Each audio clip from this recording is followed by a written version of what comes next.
2 videos in 1 month is actually a little bit insane, so we're going to forget that I ever said that because that's a little bit too ambitious of me. I'm sure the Sydney of another dimension was able to pull it off with ease, but I don't know where her motivations are, and she's never up to any good. So we're just going to stick with the me of the here and now. And the me of the here and now is telling you that I am making a Rainbow Weevil.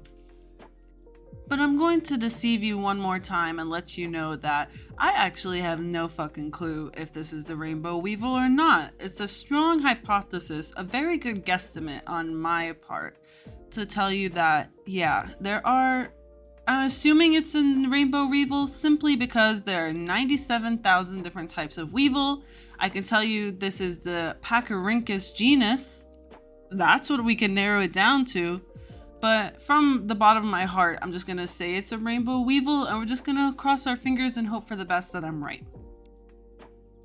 Onto the form.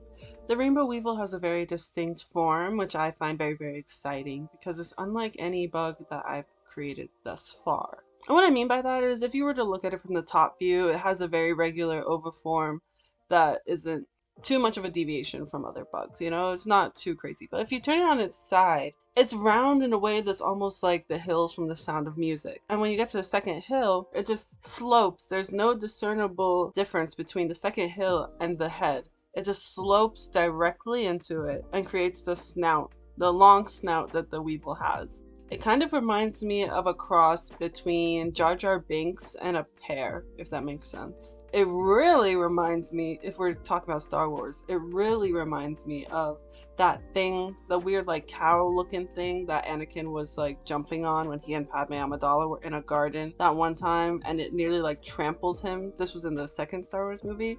That's what it really reminds me of. So I've made the eyes and the snout, as I said, and right now I'm gearing up to make the mouth. I just take my little pointy tool, which is really my best friend. The more that I make these bugs, the more I realize that tool is really my lifeline. But yeah, I'm giving it a little mouthpiece, and I understand that weevils almost look like they could be related to ticks. I don't know if they are, but I do know that unlike ticks, these aren't carnivorous in any way. They literally feed on like grains and fruit. They're pretty docile. Whereas, you know, ticks feed on animals and blood, but weevils don't. And weevils about the same size as ticks. They can go up to 3 inches, which is not that big, but it's a little too big for something this odd looking. Like if I saw a 3-inch weevil, I would have no choice but to look away, you know? Like it's not scary per se in a conventional way, but it's not something that I would just submit my eyes to. Yes, so now we're just going to bake the weevil. It's just regular clay, you just bake it based on the instructions. But making the legs now, I'm going to use a bit of a wider M stance. And that's because the weevil, and in creating this video, creating the dialogue, that's when I came to realize what kind of upsets me about weevils. Like, or I should say unsettles me. What unsettles me about weevils is that their legs are just a little disproportionate. They're just a little bit too big, a little bit too wide. They're just a little bit too much. In the same way how a lot of people are scared of daddy long leg spiders, even though those spiders are harmless, they're small, it's because they just have a little bit too much leg. So it's kind of unsettling to look at if you look at it for too long. And that's how I feel about weevils. So really, weevils are lucky that they are pretty. Then that makes up for it. Now we're making the legs. I'm using my regular hot glue method, which as I've created my bugs, I think I'm really getting the hang of this hot glue thing. Like, hot glue is really essential here. I highly recommend it. I mean, I'm sure there are better things to use, but I think I'm going to end up sticking with hot glue for the foreseeable future.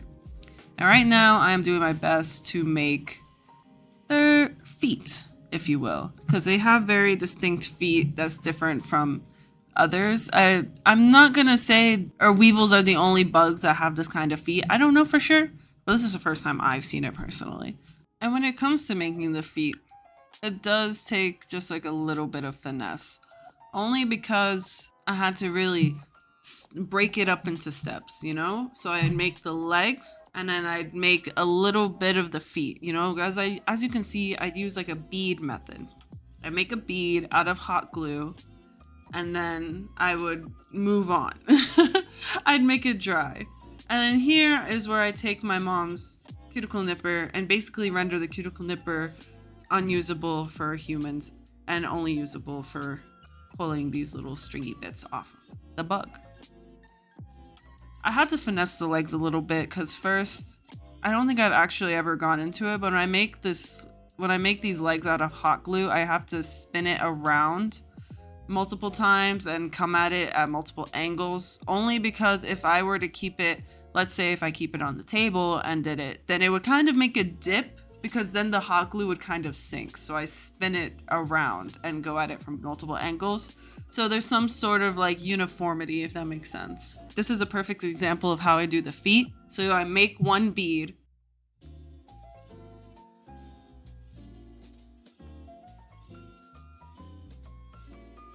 And then I move over to the other foot. I make the other bead so that the beads have time to dry. Because if I were to make all the beads for one foot, the hot glue would kind of melt into each other. All the hot glue beads would melt into each other and make just like a big blob. So that's why you have to go from foot to foot to foot, make bead to bead to bead.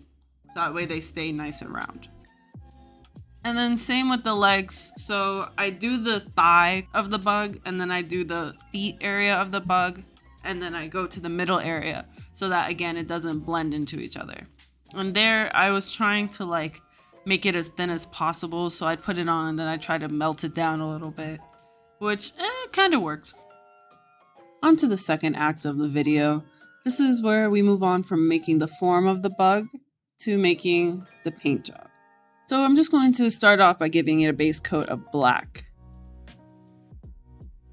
Right there, I fucked up the leg just a smidge with the hot glue. I really should have just left it, but I went back and tried to like sculpt it and it ended up looking like kind of fucked up. So I just crossed my fingers that when I glaze it, it's going to be unnoticeable. And spoiler alert, it really is unnoticeable after I glaze it, so now I'm simply making a base for the concentric rings that are going to make up the design of the weevil. And on top of these concentric wings of white, I'm going to put all the different swirls and patterns of colors. And this would be the perfect time for you to wonder, wow, Sydney, I saw the thumbnail and I am just, it's inconceivable that they can look like this. Sydney, how do they look like this? And I'll tell you, it's because they're essentially walking crystals. And I'm not fucking with you either. If you think I am, I'm not. They are literally like walking crystals. They act like diamonds. And I know your second thought is going to be, Sydney, you fucking liar. And to that I say, I wouldn't dare lie to you. I'm not the Sydney from the other dimension. I'm gonna be honest with you. I'm telling you like it is. Weevils are essentially walking diamonds. I know I say diamond a lot, but what I'm really trying to say is weevils have a lot in common with photonic crystals in general. So what does that mean? It means if you were to zoom in on these concentric rings that the weevils have, you'll see that they look a lot like scales, which is what they essentially are. And the scales are made up of nanostructures that decide which part of the light is absorbed, which part is reflected back to us, and it gives us these things called structural colors, which is basically why they're just so bright and shiny and beautiful. And what else has nanostructures that behave exactly like this? Photonic crystals. Weevils aren't the only living organism that have these same sort of structural colors. They can come in one-dimensional, two-dimensional, and three-dimensional, but weevils are one of the few organisms that have these three-dimensional ones. So that's what really makes them look so gem-like. And it's incredibly, like on a microscopic scale, it's very incredibly close. These nanostructures behave incredibly close to these crystals, which is why some of these weevils, because there are 97 different thousand species of weevils out there, some of them look insanely close. Like there's one sort that actually looks almost exactly like a diamond. It looks like it's diamond encrusted because of the nanostructures that it has that behaves like a photonic crystal. I'm going to put a link in the description to a website that I actually got a lot of information from, and it comes with lots of pretty pictures. So I would recommend checking that out if you're interested. If you're not, then it is what it is. But in talking about this, I hope you realize that bugs are way, way, way, way, way cooler than we give them credit for.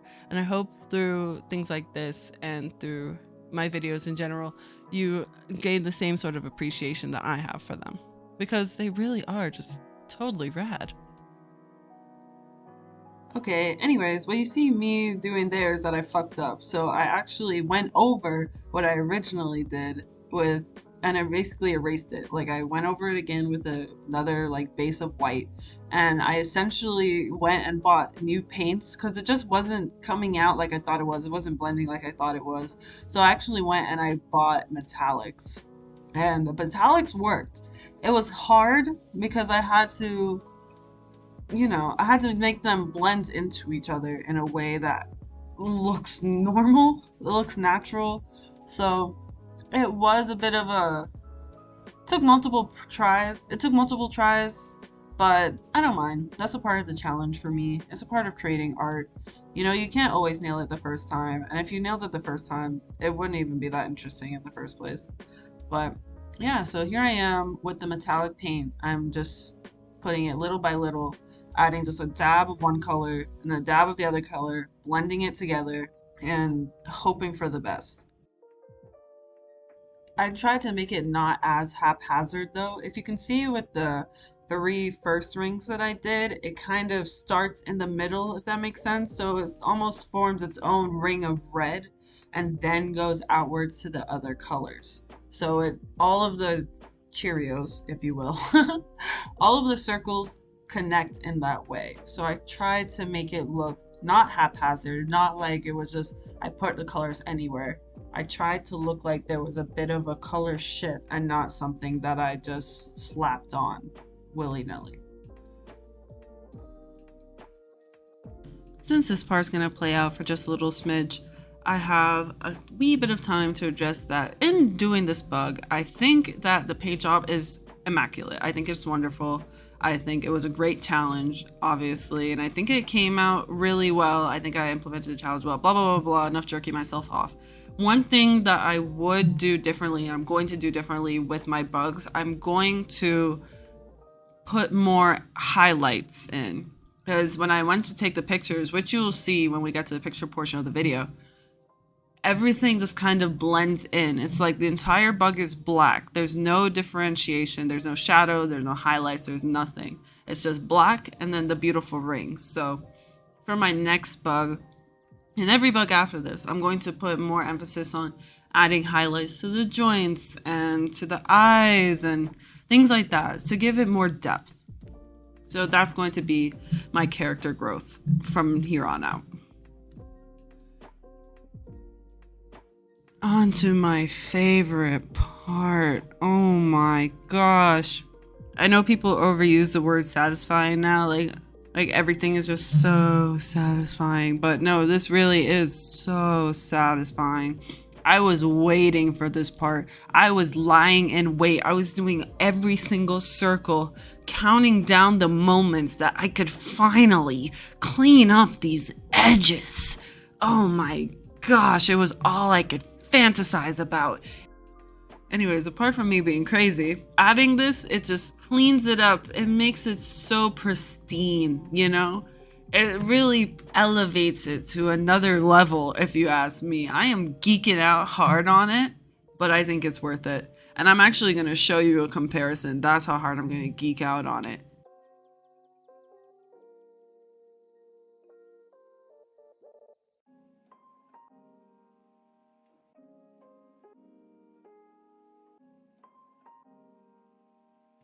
Ready? It's coming.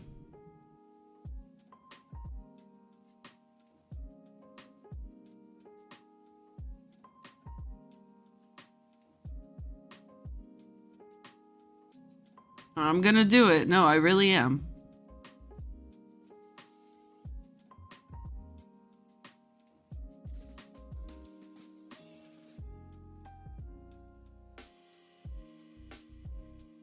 That middle part was really, really good.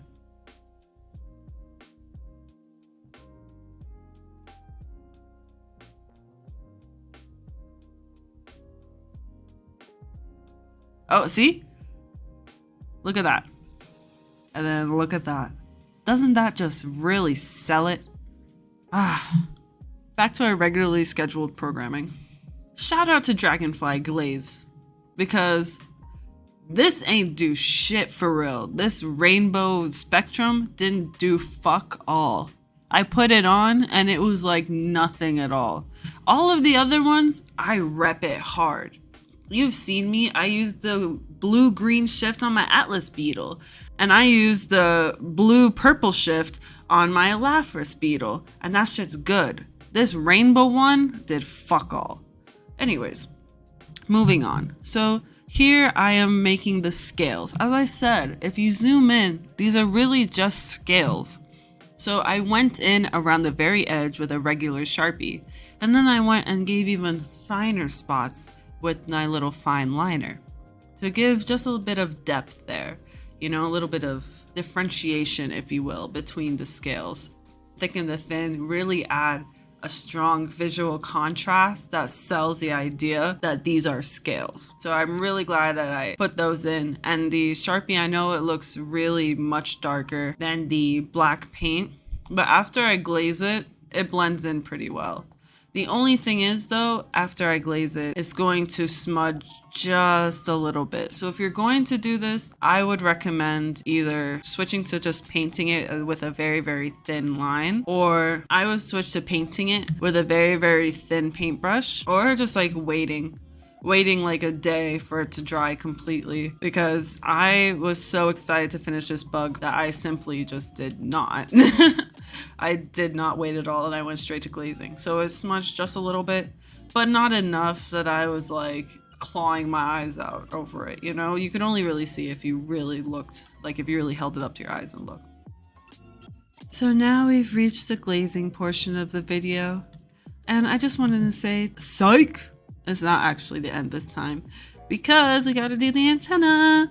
And for the antenna this time, I want to do a blend of two different types of beads. So I put in these long beads, and at the very end I put in the round beads, because I don't know, that's just the closest idea I could get for what the antenna actually looks like. And I really like it. I think it looks really, really cool. I hope I do more bugs in the future where their antenna looks like this, because I quite enjoy how this looks. I make a false bead with hot glue, and then I simply paint it black. And it really blends in like exceptionally well, especially after I glaze the bead, because I do glaze the bead as well. And it blends in perfectly. Now that I've gotten that out of the way, we're actually at the end of the video. So I want to say thank you to everyone for watching. Thank you for all of my new subscribers from the last video.